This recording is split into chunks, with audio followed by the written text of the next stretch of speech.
देखिए, बैंक जाते हैं और बैंक से जब पैसा निकालते हैं बहुत अच्छा लगता है, लेकिन उस व्यवस्था के पीछे का एक व्यवस्था मैं आज आपको बताऊंगा जो गांव गांव में चल रहा है। प्रधानमंत्री ने 2014 में कहा था कि हर गांव में बैंक होगा, लेकिन उस बैंक की सुविधा को चलाने के लिए जो बैंक मित्र है उनकी स्थिति क्या है, आज हम उन्हीं से जानेंगे। क्या बोलना चाहिए? बोलिए मैम, आप भी बैंक कर्मी है? जी अच्छा, आपके साथ क्या प्रॉब्लम है? सर, हम लोग का ये प्रॉब्लम है कि जो हम लोग का कमीशन, हम लोग का जो सैलरी बनता है उसमें से जो कंपनी है वो हम लोग से 30 या 40% काट लेती है। 30-40% जी, काट लेती है।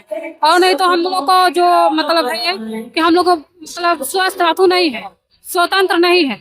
संडे को भी हम लोग को बोला जाता है कि कैंप डालिए, खाता खोलिए। बताइए, हम लोग कमाने वाले मशीन बन गए हैं? इतना किया जाता है। और नहीं तो बोला जाता है कि आप इतना एपीवाई कीजिए, 35 जेजेबीवाई कीजिए, नहीं कीजिएगा तो हम आपका कोड बंद कर देंगे, आपका काम नहीं करने। क्या किया जाता है?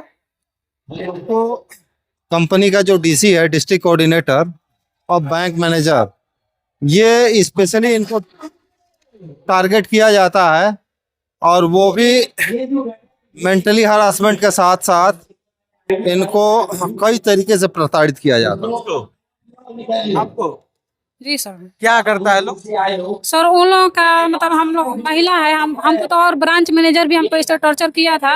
हम एफआईआर भी किए थे, लेकिन उन लोगों से कंपनी भी मिली हुई है।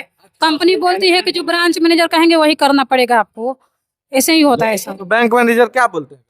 ब्रांच मैनेजर का कहना था कि हम आपको कोड दिए हैं, हम आपको बीसी दिए हैं, तो हम जो कहेंगे वही करना पड़ेगा आपको। हम जो बोलेंगे आपको वही करना पड़ेगा। आप फील्ड में चलिए तो अकेले जाइए, आप ब्रांच में काम है तो अकेला ही अपने हस्बैंड के साथ मत आइए। ऐसे सब इसमें जो कंपनी है वो सपोर्ट करती है उनका। हाँ, जो बीडीएम है वहाँ का जो हेड है वो भी सपोर्ट करते हैं कि जो आप। मैनेजर बोलते हैं कि आप फील्ड में अकेले जाइए। हाँ, अब पता नहीं, उनका विचारे अलग है कि आप अकेले जाइए, ब्रांच में भी अकेले आइए। इसको हम विरोध भी किए थे। तो अभी भी जो है कि हमको इतना अथु किया जाता है कि जो भी हम खाता ऑथराइज करने के लिए देते हैं तो जल्दी ऑथराइज नहीं करते हैं। हाँ, कोई भी मतलब काम मेरा पेंडिंग में रखते हैं, 1 महीना, साल में 7 दिन 8 दिन ऐसे पेंडिंग में रखते हैं। तो बताइए इसे हम कैसे काम करें? मतलब आपके काम को ये पेंडिंग में हाँ, पेंडिंग में रख देते हैं। और तो संडे को भी। अभी संगठन मंत्री महोदय भी हमारे साथ मौजूद है, तो हम जानेंगे कि संगठन में क्या क्या प्रॉब्लम होती है। कोषाध्यक्ष महोदय से भी हम बात करेंगे। अच्छा, ये जो प्रॉब्लम है, बहुत लोगों ने कहा कि हमारा बायोमेट्रिक पता नहीं है कि कल तक रहेगा या नहीं। ये कहाँ से प्रॉब्लम स्टार्ट हुई, ये मैं जानना चाहता हूँ कि जो आज ये प्रॉब्लम इस हद तक बढ़ गई है कि आज आप लोग हजारों की संख्या में पूरा ऑडिटोरियम बुक करके अपने नाराजगी को जताने के लिए आप पटना आ गए। देखिए, बोलिए। ये बातें सचमुच उनका चिंता जायज है, क्योंकि होता क्या है कि आए दिन सोशल सिक्योरिटी के नाम पे हमारी वित्त मंत्री कहती है बीमा आग्रह की वस्तु है, लेकिन ये बैंक के जो दलाल हैं, कंपनियां हैं, चूंकि उनको उनका जीवन यापन उसी से चलना है, वो लोग सोशल सिक्योरिटी के नाम पे जबरदस्ती करवाते हैं अपने ही गांव मोहल्ले, क्योंकि खाताधारी तो अपना ही गांव मोहल्ले का होता है। गांव में गरीब गरुआ लोग ही रहता है, उसका अगर हम बीमा जबरदस्ती कर देंगे तो उसका पास जो आदमी जो दैनिक मजदूरी करता है रोज का बीमा कहाँ से करा पाएगा? अच्छा, बीमा करा लेते हैं।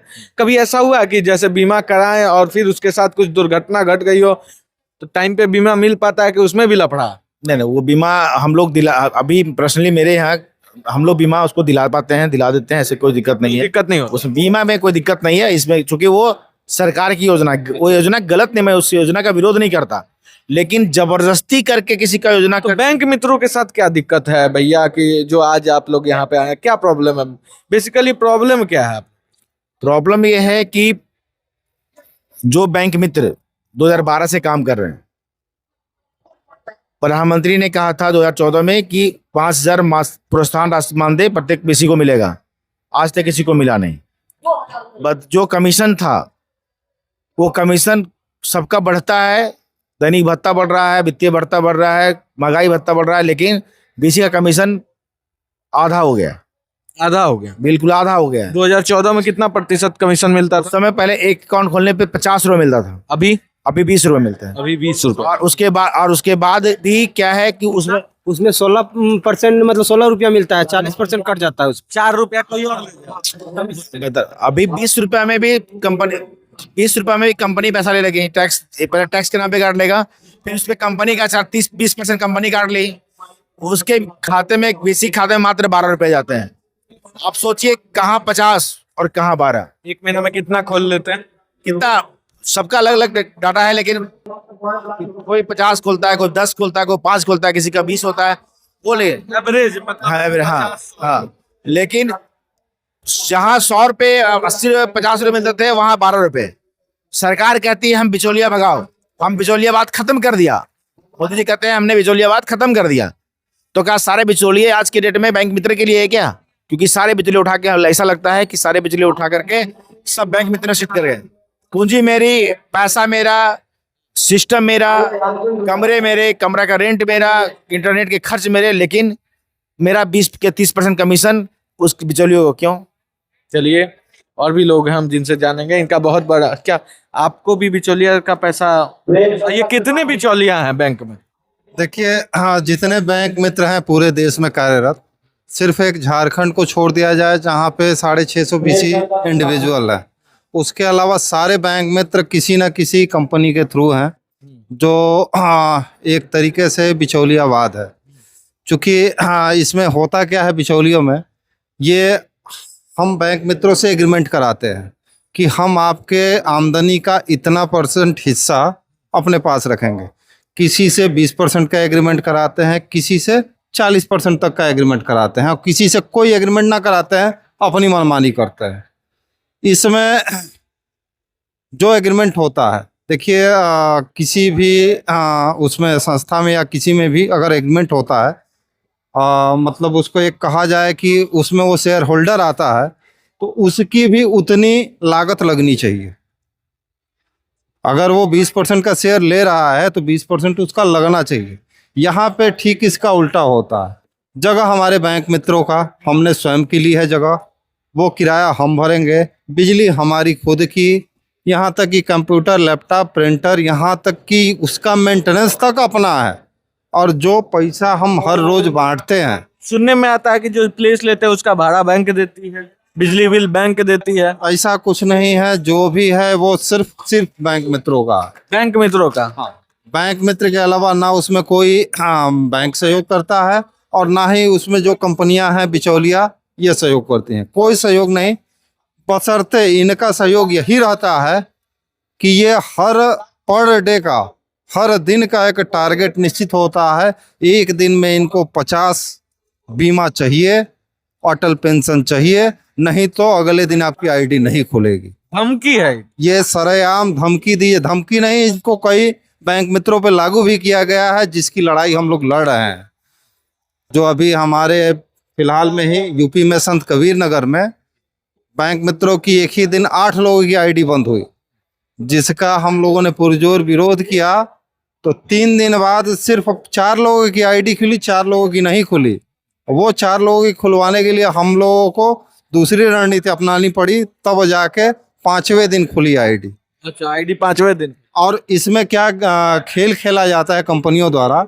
कंपनियों द्वारा लगातार 3 महीने तक आपकी आईडी नॉन परफॉर्मेंस कैटेगरी में रखने के लिए आईडी को ब्लॉक कर दी जाती है, जिससे आप नॉन परफॉर्मेंस कैटेगरी में आ जाएंगे और आपकी आईडी रिप्लेस करके दूसरे किसी बैंक मित्र को, नए बैंक मित्र को बेच दी जाती है लाखों रुपए में, क्योंकि उसका कमीशन अच्छा आता है। तो ये सरासर अन्याय है। एक मतलब जिस तरीके से मोदी जी कहते हैं कि हम इतनी आमदनी पैदा कर देंगे कि लोग खाने के लिए ना मरेंगे, तो ये आमदनी ही मार देते हैं। आमदनी ही मार देते। तो वोटवा तो लेकिन आप लोग मोदी जी को ही देते हैं। अब वोटवा तो सब मोदी जी को ही देता है कि भाई विदेश नीति इनकी अच्छी है। विदेश नीति क्या अच्छी है? H1B1 वीजा 6 लाख में मिलता था, 84 लाख। लेकिन उसके बाद जो है देश की नीति ही खराब निकल जाती है। विदेश में भले इनका डंका पीटता हो। कुछ दिखा रहे हैं कि सभी बैंक मित्रों को सूचित किया जाता है कि जिनको PMJJPY में 30 से कम है, वो सुनिश्चित करे कि मिशन 118 के लक्ष्य को प्राप्त करे, नहीं तो रिपोर्ट आने के बाद कोड बंद करने की प्रक्रिया होगी, जिसमें आप खुद जिम्मेदार होंगे। ये देख सकते हैं, ये इस तरीके ये भेजा जाता है, इस तरह के धमकी भर मैसेज भेजा जाते हैं। की धमकियां तो ये आम बात है। और ये NICT बैंक ऑफ बड़ौदा, ये क्या है NICT ये कंपनी है? NICT नाम की एक कंपनी है जो आपके यूपी, बिहार, MP, और ये बेसिकली MP की एक कंपनी है। ये कंपनियां जो नियुक्त होती हैं नो प्रॉफिट नो लॉस पे नियुक्त होती है। अच्छा, इनका कोई वो नहीं है कि इनको जो है प्रॉफिट दिखाना है, नो प्रॉफिट नो लॉस पे। लेकिन आज इन्होंने एक छोटे से कमरे में ऑफिस खोल के और इनका लाखों का स्ट्रक्चर खड़ा हुआ है। लाखों का स्ट्रक्चर खड़ा हो गया। ये सोचिए, बहुत बड़ी चीज है। जो ऑर्गेनाइजेशन नॉन प्रॉफिटेबल ऑर्गेनाइजेशन खुलती है और आज वो इतना प्रॉफिट कमा लेती है कि वो सैकड़ों घर बना लिए हैं, बड़े ऑफिस हो गए हैं, रुतबा बड़ा हो गया है। और वो क्यों हो गया है आप समझ सकते हैं ना, कि इन्हीं बैंक मित्रों को टॉर्चर करके, इनके आईडी को बेचकर फर्जी तरीका से आईडी बंद करना और फिर खुलवाने का पैसा, बेचने का पैसा, ये जो धांधली चल रहा है बैंक के अंदर, इसको समझिए। और इसमें सिर्फ ये कंपनियां ही जिम्मेवार नहीं, जितनी ये fraud listed non profitable organisation, ये जो कंपनी नॉन प्रॉफिटेबल कंपनियां बनाई गई है, 700 कितनी है, कितनी कंपनियां टोटल? इसमें करीब 700 से 500, 750, 800 कंपनियां हैं। 750 800 कंपनियां। सोच सकते हैं कि देश में चल क्या रहा, ये देश किस ओर जा रहा है। एक तरफ लोगों को लगता है गांव में कि बैंक में जॉब हो गया, ये जो CSP है इसको लेने के बाद लोग को लगता है कि बैंक में जॉब हो गया, उसके लिए वो 1 लाख 1.5 लाख रुपया दे देते हैं। और उसके बाद से स्टार्ट होता है इनका प्रेशर कि आज 118 का टारगेट अचीव करना है, आज 30 का टारगेट अचीव करना है। थोड़ा सा सोच सकते हैं कि स्थिति क्या है। क्या कि हम लोग के पास तो ढेर सारा परेशानी है। सबसे पहले मैं Harishankar Kumar, bank of India. हम लोग का इतना दिन से हम लोग वर्क कर रहे हैं, बट हम लोग, सरकार हम लोग के पीछे कुछ भी नहीं सोचा, ना हम लोग का जान माल का सोचता है। आए दिनों सुनते होंगे आप भी कि BC के साथ अनहोनी हो जाता है, गोली मार दिया जाता है, बट कुछ नहीं उसको मिलता है, न परिवार को न CSP को। जबकि हम लोग सरकार के सारी योजना को धरातल पे उतारते हैं, लेकिन सरकार हम लोग, दुर्घटना हो जाती है, पैसे छीन लिए जाते हैं, तो क्या वो पैसा बैंक कवर करती है कि आप ही को देना पड़ता है? नहीं, वो सारा पैसा मेरा पूंजी लगा रहता है, वो मेरा क्षति होता है। अच्छा, तो जब फायदा नहीं है तो ऐसा काम करके फायदा क्या है? क्या करेंगे, पेट के लिए तो कुछ ना कुछ तो करना पड़ रहा है ना। कमीशन मिलता है या फिर क्या मिलता है? कमीशन मिलता है, और बीच में बिचौलिया कंपनी है, वो हम लोग का 30 से 40% कमीशन काट लेता है। अच्छा, बिचौलिया पैसा भी काट लेता है। हाँ, बिचौलिया पैसा। 1000 रुपया अगर हम आपके CSP से निकाले तो कितना रुपया आप कमाओ? जैसे उसमें हम लोग मोटा मोटी लाख में 100 रुपया हम लोग को होता है। 1 लाख रुपया, 1 लाख रुपया निकासी करेंगे तो 100 रुपया मात्र मिलेगा हम लोग को। दिन भर में कितना ट्रांजेक्शन? वो तो होता है 1 लाख 2 लाख, बस 3 लाख बहुत हो गया। काहे कि हम लोग बैंक से 10-20 किलोमीटर दूर में काम करते हैं, वहाँ ग्रामीण क्षेत्र में हम लोग करते हैं। 200-500 लोग निकालने आते होंगे। नहीं ना, उतना कहाँ, 100 बहुत हो गया। मतलब हम लोग का कस्टमर सब दिन पर दिन कम आ रहा है। 7,000 तक ही होता है, उसी पे हम लोग को सब्जी करना होता है। 10,000 बहुत हो गया महीना का। महीने का, उससे ज्यादा हम लोग को कमीशन नहीं मिल पाता है। जो वर्क है, अगर हकीकत में देखा जाए तो हम लोग का बहुत हार्ड वर्क है। एक तो कंप्यूटर वर्क है, थोड़ा सा भी इधर उधर होता है तो रात भर नींद नहीं आता है। सुबह 8 से शाम मतलब रात 8 बजे तक वर्क करना है, टाइमिंग यही है गवर्नमेंट का। और वर्क के अनुसार अगर देखा जाए तो हम लोग का 40-50 हजार सैलरी होना चाहिए अगर हकीकत में देखा जाए तो। लेकिन हम लोग को उतना नहीं चाहिए, एक जेन्युइन ऐसा सैलरी हो या कमीशन हो कि हम लोग के जो बच्चे हैं, परिवार है, जीवन यापन सही तरीका से चल सके। जो आईडी लेने का डर है या आईडी छीनने का, सुनते हैं कि कुछ अगर गड़बड़ होता है तो आईडी भी छीन लिया जाता है या फिर आईडी बिचौलिया कंपनी बेचती हुई, ये क्या मामला है? थोड़ा सा बता रहा हूँ। देखिए, बेरोजगारी का समय है, कोई भी चाह रहा है कि हमको कहीं जॉब मिल जाए, उस जॉब के नाम पर धांधली होता है। लोग समझता है कि अरे बैंक का नौकरी मिल रहा है, लेकिन इसमें घुसने पर, एंट्री करने पर पता चलता है कि इसमें कितना मतलब कि परेशानी है। मैं 10 साल से कर रहा हूँ काम। अगर 10 साल से मैं किसी ब्लॉक लेवल में काम करता, छोटा पद पर, प्राइवेट से ही, तो मुझे लगता है कि आज मेरा सैलरी 40,000 आराम से पहुंचा होता। लेकिन ये बैंक मित्र का काम हम आज 10 साल से कर रहे हैं। दिन पर दिन कमीशन घटता ही जा रहा है, कस्टमरों का आना दिन पर दिन कम होता जा रहा है, क्योंकि आज के डेट में सारे काम ऑनलाइन होते जा रहे हैं। एक लड़का समोसा भी कहीं खा रहा है, मिठाई भी 10 रुपये का ले रहा है, तो ऑनलाइन पेमेंट कर देता है। तो जिस कारण से हम लोग का जो ये क्या बोलते हैं, वर्क घटता ही जा रहा है, और ऐसा ऐसा वर्क दिया जा रहा है कि जो बहुत कठिनाइयाँ हैं। अब आपसे बोला जा रहा है कि आप बीमा कराइए, आप उस चीज़ को नहीं करा रहे हैं। हम लोग को प्रेशर दिया रहा है कि नहीं, आपको किसी भी हालत में बीमा करना है। आप उस प्रेशर के बाद आप लोग क्या कस्टमर्स को प्रेशर देते हैं कि बीमा करा लीजिए? बीसी एजेंट को देता है कि बीमा कराइए। अच्छा, हम बीसी एजेंट आप बोलते होंगे ना कस्टमर को कि हाँ कराइए, हाँ हाँ। और ऐसा बहुत बार सुनने में आता है कि बीसी एजेंट जो है बिना बोले कस्टमर का भी बीमा कर देता है। अगर हकीकत में देखा जाए तो 100 में 90% कस्टमरों को पता ही नहीं चलता है, और उसके मन के विरुद्ध बीमा कर दिया जाता है अपना पेट के लिए, और किसी तरह कस्टमर को मैनेज कंप्लेन नहीं करते हैं? करता है तो किसी तरह कंप्लेन कभी हुआ है आप लोग पे? नहीं, हम लोग पता नहीं, वो हम लोग थोड़ा जनमिने करते हैं, कस्टमर को बजा समझाए करते हैं कि आपको इतना हम सर्विस देते हैं, तो आप लोग भी अब मेरा सहयोग करें, जिससे मेरा कोट बचा रहेगा, तो आपको सर्विस मिलता रहेगा। कोड बचा रहेगा, मतलब अगर आप नहीं करते हैं, जेन्युइन काम करते हैं, तो कोड चला जाएगा। हाँ, बहुत बहुत भैया बहुत समस्या है। अब हमको तो देखिए, हम जो भी बोलते हैं स्पष्ट बोलते हैं, हम लोग बीजेपी के सपोर्टर हैं, लेकिन इतना ना इस काम से हम लोग तंग आ गए हैं कि अब हम लोग को लगता है कि नहीं, गवर्नमेंट को बदलना चाहिए। गवर्नमेंट को बदलना, श्योर बदलना चाहिए। गवर्नमेंट इतनी अंधा हो गई है कि जो वर्क नहीं कर रहा है बाकी विभागों में, उसका अंधाधुंध सैलरी बढ़ रहा है।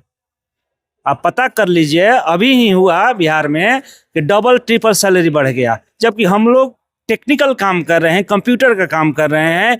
बायोमेट्रिक हाजिर बनाना है 8 बजे, अगर 8:30 में हाजिरी बनाए, 10 बजे बनाए, तो जवाब देना पड़ता है कि हाजिरी क्यों लेट बना। इतना वर्क मतलब कि टाइट है, कड़ा है, और उस अनुसार हम लोग को कोई न सैलरी है न कमीशन है। बहुत परेशानी हो रही है, बहुत परेशानी है। बहुत ज्यादा। चलिए और भी लोगों से हम जानेंगे और बात करने की कोशिश करेंगे।